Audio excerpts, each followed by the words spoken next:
Mari berdoa. Ya Tuhan yang Maha Kasih dan Maha Murah, kami sungguh percaya Engkau yang telah mengaruniakan kepada kami kesehatan, kekuatan, hikmat untuk menjalankan tugas panggilan gereja-Mu. Kami percaya hari ini dalam tuntunan Roh-Mu yang kudus kami akan dimampukan untuk membaca firman-Mu dan mengerjakannya dalam hidup kami sehari-hari. Hamba-Mu yang akan menyampaikan firman-Mu dan umat-Mu yang akan mendengarkannya, semuanya diurapi dengan kuasa Roh-Mu yang kudus. Ini kami yang bermohon di dalam nama Tuhan Yesus Kristus. Amin. Firman Tuhan saya akan baca dalam kitab kudus Perjanjian Baru, yaitu dalam Injil Markus pasal 14 ayat 32 hingga 42. Lalu sampailah Yesus dan murid-muridnya ke suatu tempat yang bernama Getsemani. Kata Yesus kepada murid-muridnya, "Duduklah di sini sementara aku berdoa." Dan ia membawa Petrus, Yakobus dan Yohanes sertanya. Ia sangat takut dan gentar. Lalu katanya kepada mereka, "Hatiku sangat sedih, seperti mau mati rasanya. Tinggallah di sini dan berjaga-jagalah." Ia maju sedikit, merebahkan diri ke tanah dan berdoa supaya sekiranya mungkin saat itu lalu daripadanya.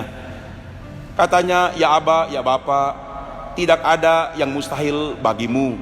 Ambillah cawan ini daripadaku, tapi janganlah apa yang aku kehendaki, melainkan apa yang Engkau kehendaki."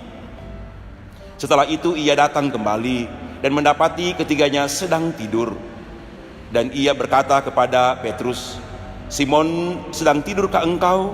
Tidakkah engkau sanggup berjaga-jaga 1 jam? Berjaga-jagalah dan berdoalah supaya kamu jangan jatuh ke dalam pencobaan. Roh memang penurut, tapi daging lemah." Lalu ia pergi lagi dan mengucapkan doa yang itu juga. Dan ketika ia kembali pula, ia mendapati mereka sedang tidur, sebab mata mereka sudah berat dan mereka tidak tahu jawab apa yang harus mereka berikan kepadanya. Kemudian ia kembali untuk ketiga kalinya dan berkata kepada mereka, "Tidurlah sekarang dan istirahatlah. Cukuplah, saatnya sudah tiba. Lihat, Anak Manusia diserahkan ke tangan orang-orang berdosa. Bangunlah, marilah kita pergi. Dia yang menyerahkan aku sudah dekat." Terpujilah Tuhan Yesus Kristus sebagai Kepala Gereja, Juru Selamat dan Tuhan dunia, yang telah menghentar gerejanya, Gereja Masih Injil Minahasa, untuk memasuki dan merayakan minggu sengsara ini. Saya sungguh meyakini atas kasih sayang dan perlindungannya, gereja-gereja di dunia ini juga dihentar oleh Yesus Kristus untuk merayakan minggu sengsara, supaya di minggu sengsara ini kita diperlengkapi dan dilayakkan nanti untuk makan roti dan minum anggur dalam suatu perayaan perjamuan kudus di Jumat Agung yang akan datang. Belajar dari firman Tuhan yang saya telah bacakan tadi dalam kitab kudus Perjanjian Baru menurut Injil Markus pasal 14 ayat 32 hingga 42, kita diingatkan tentang bagaimana merefleksikan the power of prayer, tentang kuasa daripada doa. Di dalam doa ini, di Taman Getsemani, Tuhan Yesus memberikan pengajaran dan sekaligus mendemonstrasikan tentang bagaimana kita harus berdoa, di mana kita harus berdoa, kapan kita harus berdoa, dan bagaimana isi atau contents dari doa yang kita sampaikan. Juga kita di bagian pembacaan Alkitab ini diingatkan tentang berbagai hal yang menghalangi ketika kita sedang berdoa. Saya sungguh percaya melalui teks ini, melalui naskah ini, di minggu sengsara yang keempat ini, kita semua diberikan kemampuan untuk merefleksikan ini, dan sekaligus refleksi-refleksi kita ini tidak hanya refleksi teologis Alkitabiah, tapi juga refleksi empirik sesuai dengan konteks yang ada saat ini. Saat ini kita berada dalam konteks di mana wabah COVID-19 ini sementara menyerang masyarakat dunia ini. Saya sungguh merindukan supaya Gereja Masih Injil Minahasa bersama dengan pemerintah kita ambil bagian untuk dapat menghentikan penyebaran COVID-19 ini.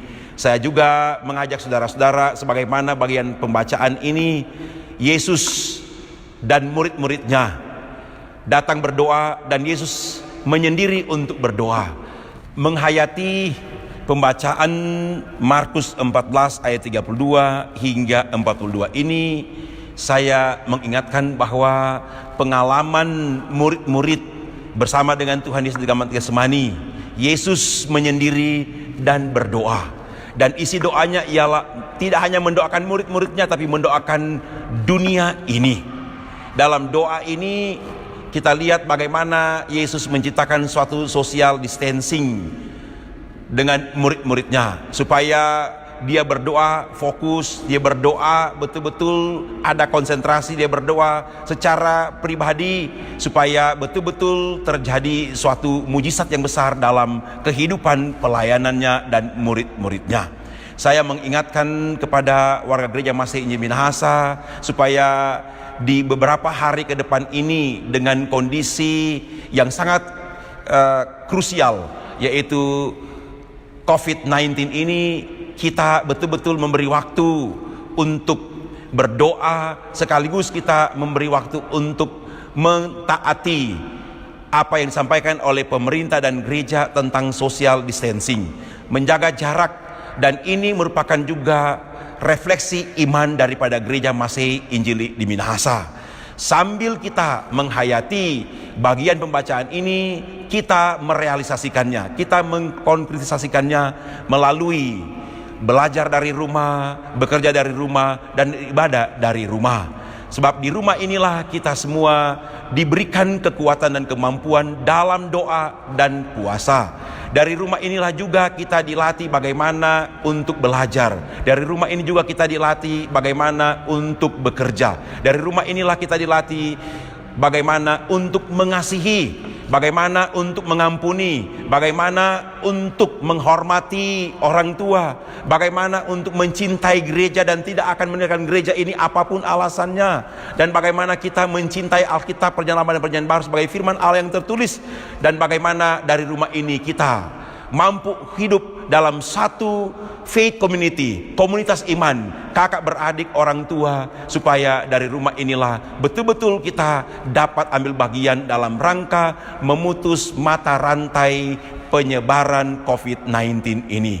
Saya sungguh percaya di minggu-minggu sengsara ini, kita semua bersama-sama sebagai gereja Masih Injil Minahasa memohon pengasihan, kemurahan, kasih sayang Tuhan, sehingga kita di minggu-minggu sengsara ini sungguh-sungguh diperlengkapi dan dilayakkan untuk ambil bagian nanti dalam perayaan perjamuan kudus, makan roti dan minum anggur bersama-sama di Jumat Agung. Tuhan Yesus menolong kita semua, menguatkan kita semua, sehingga kita betul-betul menikmati pemeliharaan dan perlindungan Tuhan dari sekarang ini sampai selama-lamanya. Dalam nama Tuhan Yesus, amin.